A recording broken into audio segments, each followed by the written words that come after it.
Well, good morning and welcome to a celebration of intelligence, discipline, and achievement. And Chaplain, I don't know if you mentioned it in your invocation, but perhaps you can pray silently for the rain to hold out another hour or so, and then we welcome plenty of it later today. On behalf of the graduating class of 2022, and certainly all of the United States Army War College, I'm honored to recognize and welcome the distinguished leaders, diplomats, commanders, and guests who are here present with us today to acknowledge this day and congratulate this important class. And I suspect no one is more excited than family members to see the end of this rigorous journey. Is it raining? Or is it the family members? Surely after all that they've done as the graduates raise their heads from their readings and online work, they'll trade their educational journey for greater responsibilities and maybe a net improvement of about 5 minutes a day or so in that work-life balance we talked about yesterday with General Ham. Let's face it, the accomplishments represent a prioritization and sacrifice by our graduates and your families, and they've earned our gratitude and respect. Let's give them a round of applause, please. Our guest speaker, Lieutenant General Erik Peterson.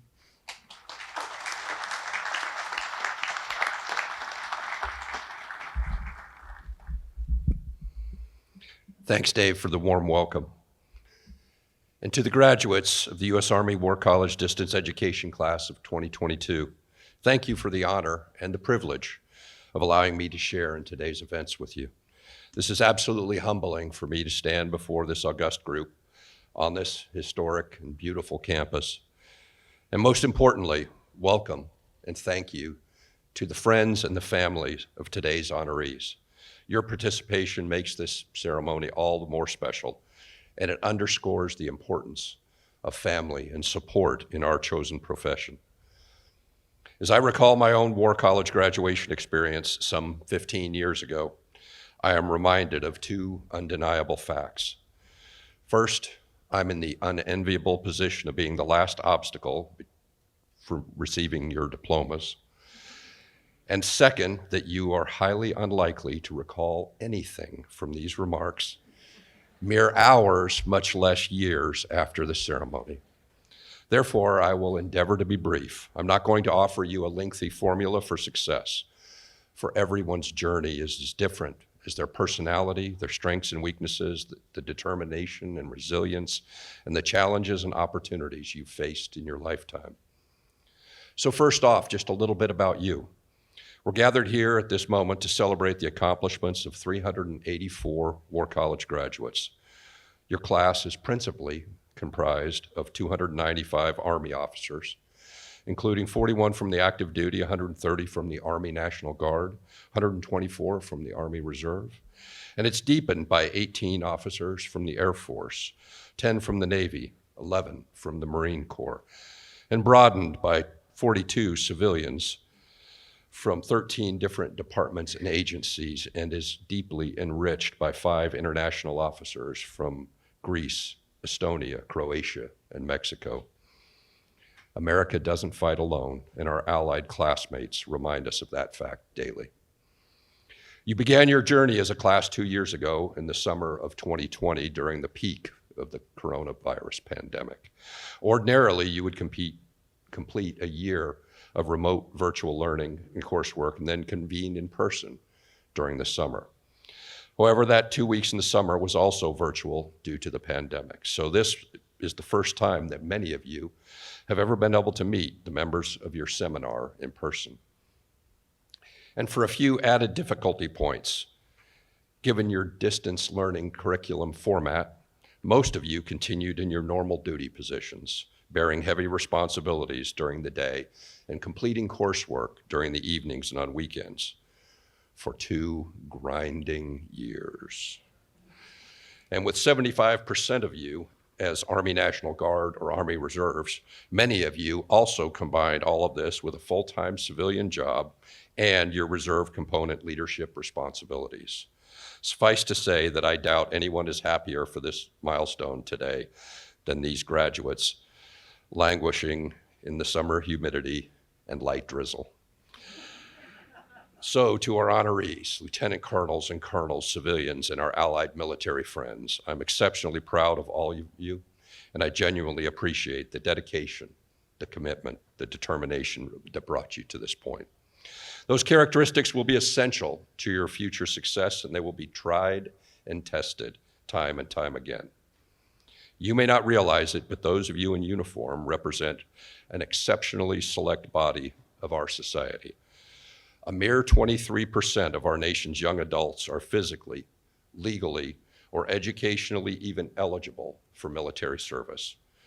All told, less than 1% of our nation's population has the honor of currently serving in uniform.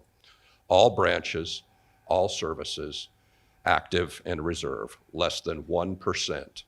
All volunteers, vanguards of our freedoms and our way of life, envied by our nation's friends and allies and feared by enemies, tyrants, and oppressors worldwide.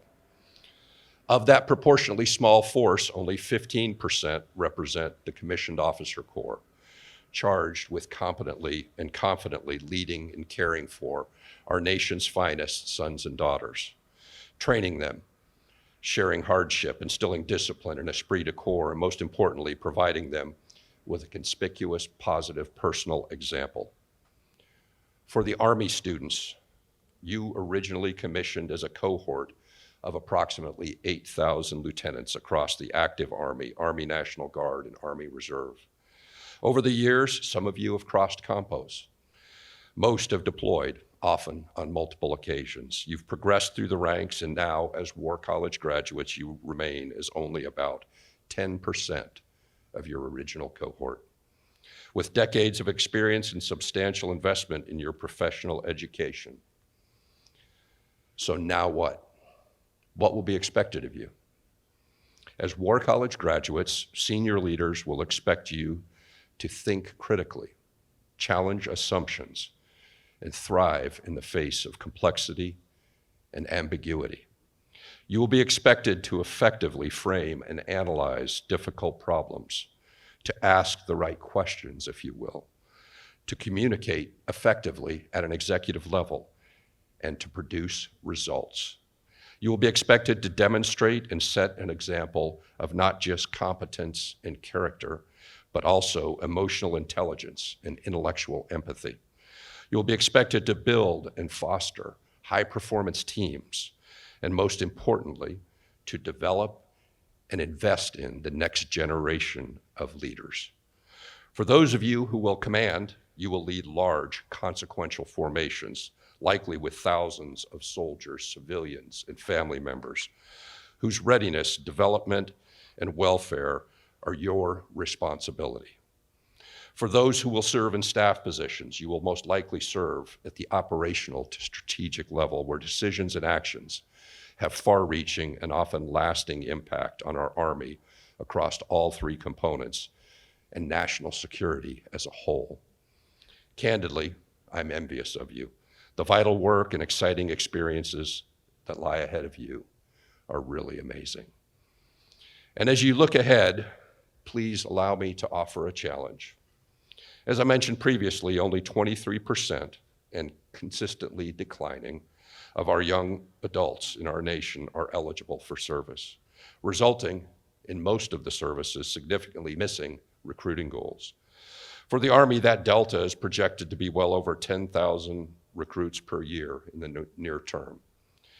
Also disturbing is the steadily growing trend of incoming soldiers and service members, for that matter, coming more exclusively from military families, recently measured at over 75%. Atop of these disappointing trends is the slow, steady decline measured through consistent objective polling of the U.S. citizens' confidence and trust in the military as an institution. While still comparatively high as compared to many other institutions, trust in the military has been in slow decline for 13 years and dropped a full 5% last year alone. In short, we are getting smaller. We are potentially becoming an isolated, insular family business, and we are losing the trust of the very citizenry we serve. You are uniquely positioned by experience, education, and dedicated commitment to help us reverse the course. And you can do so by actively seeking opportunities to tell our Army, our nation's military stories, by reinforcing the themes and examples of selfless service, by explaining the opportunity that military service offers, and by personally engaging and mentoring high potential young adults who may have limited access to accurate information about military service. By getting out of your comfortable, close-knit military communities and seeking opportunities to share our stories with the growing parts of our nation who really don't know who we are. And while doing so, remaining true to our oath and to our values by remaining apolitical and consistently steering clear of increasingly divisive partisan politics. So thank you in advance for helping us reconnect with our nation and helping us retain their trust, and also helping us find the great talent that will keep our all-volunteer armed forces healthy. So we've discussed where you stand as a select portion of our nation's citizenry. Let's take a brief moment to zoom out a bit further to where we stand globally as global elites. Not likely a term that you would use to describe yourself. And in doing so, I'd like to offer a second challenge. Comparatively, you are exceptionally well educated, well off, and by many measures, privileged. Now, I don't presume to know nor dare to judge your personal circumstance or your detailed personal history. This assertion is definitely not intended as a condemnation nor a provocation, just a fact. Through hard work, sheer determination, chance, luck, prayer, or any combination of these, you, by many measures, are in an elite global stratum. Consider that roughly 7.9 billion of your fellow humans, less than 7% have a bachelor's degree. For a master's degree, that proportion drops to 3%. For a doctorate, much less than 1%. The measured benefits are substantial. As a cohort, you will earn 70 to 80% more over a lifetime than your less educated peers. You will live an average of 7 years longer. At the other end of the spectrum, an incredible and disappointing 14% of your fellow human beings are completely illiterate. Even more fundamental, over 50% of the world lives under autocratic rule, lacking the right to seek a chief executive or legislature in any sort of free and fair elections. Over 22% lack adequate shelter to protect them from the elements in the climate. Over 11% are exceptionally malnourished, and 9% lack access to safe drinking water. Nearly 11% live in abject poverty on less than $2 a day. Over 1%, approaching 100 million, unprecedented in recent decades, are currently refugees, displaced by insecurity, conflict, and violence. You, on the other hand, in addition to your academic accomplishments, have grown and studied in relative peace and security, with access to shelter, services, fulfillment of most, if not all, of your basic human needs. And as modest as your personal means may be, as a cohort, you are comparatively prosperous. You live and grow in a country that remains among the top tier for most measures of quality of life and financial well-being, where rich diversity contributes to our strength, where basic freedoms and rights are codified and protected by law, and where governance, as imperfect as it is broadly representative from the local to the national level. I share this comparative stratification not to put a damper on today's celebration, but rather to put in context and remind you just where you stand. Again, sincere congratulations, you earned this. But don't discount the good fortune, the environment in which you have been allowed to thrive. And consider that your relative fortune may imply responsibility and present opportunity, particularly as you look forward to the next phases of your life. And now for the second challenge. captured in spirit by this brief excerpt from President Theodore Roosevelt's 1905 inaugural address. Much has been given us, and much will rightfully be expected from us. We have duties to others. We have duties to ourselves. We can shirk neither. Specifically, I challenge you to find a way to give back, a way to expand your contribution beyond your current military commitment, now or after your service concludes. Find a way to use your talent, education, and experience to continue to serve others. Share some small portion of your skill, talent, leadership, education, intellect, and energy for the greater good, for the benefit of others. Occasional volunteer work, mentoring or tutoring, teaching adult literacy, teaching English to an immigrant or refugee family, volunteer leadership in local government or a charitable organization, helping less fortunate and less able neighbors. Make it a habit, a lifestyle, not just a single act.